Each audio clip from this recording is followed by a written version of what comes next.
ভূতের গলি মানে কি গলি ভরা ভূতের সমারোহ? পরিবাগ মানে কি বাগান ভরা পরি? স্বামীবাগে কি শুধু স্বামীরাই থাকেন? আরামবাগের মানুষ কি সারা দিনই আরাম করেন? এলিফ্যান্ট রোড কি শুধু হাতিদের জন্য? এআই দিয়ে বানানো এসব ছবি দেখে কিংবা প্রথম নাম শুনে থাকলে এমনটি মনে হতে পারে, কিন্তু আসলেই কি তাই?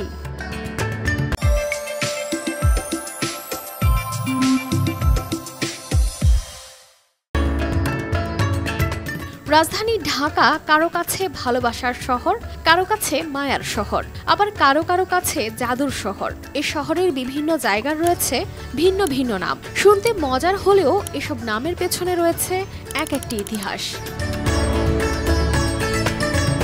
ভূতের গলি। এ এলাকায় মিস্টার বুট নামে একজন ব্রিটিশ নাগরিক ছিলেন। তার নাম থেকে হয় বুটের গলি।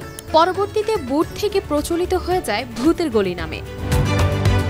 গ্যান্ডারিয়া ইংরেজি শব্দ গ্র্যান্ড এরিয়া থেকে এসেছে এ নামটি। এ এলাকায় অভিজাত ধনী ব্যক্তিরা থাকত বলে এর নাম ছিল গ্র্যান্ড এরিয়া, কিন্তু লোকমুখে ইংরেজি শব্দ গ্র্যান্ড এরিয়া হয়ে যায় গ্যান্ডারিয়া।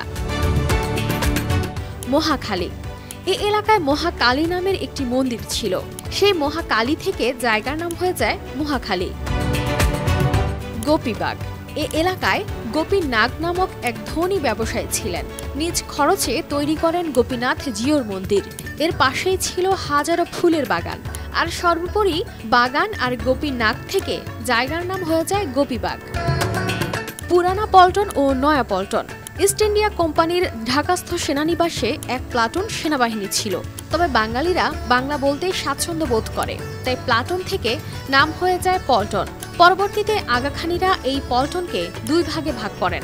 নয়া পল্টন ছিল আবাসিক এলাকা আর পুরানা পল্টন ছিল বাণিজ্যিক এলাকা। পিলখানা, হাতির ঝিল, এলিফ্যান্ট রোড ও হাতিরপুল। ইংরেজ শাসনামলে প্রচুর হাতি পালা হতো বলে এই জায়গার নাম হয় পিলখানা।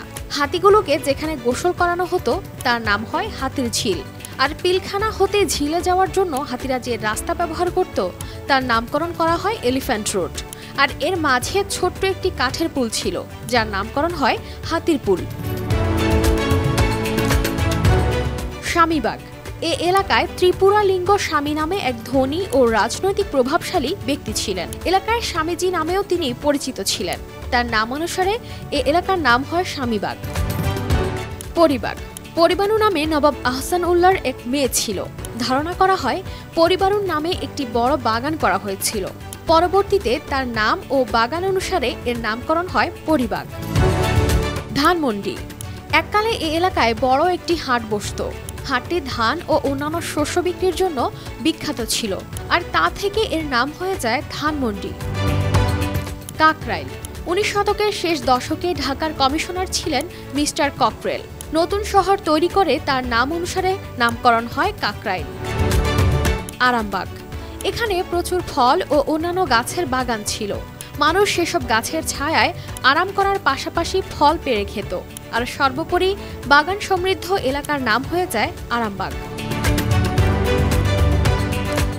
কানিস ফাতেমা, শিমু, RTV।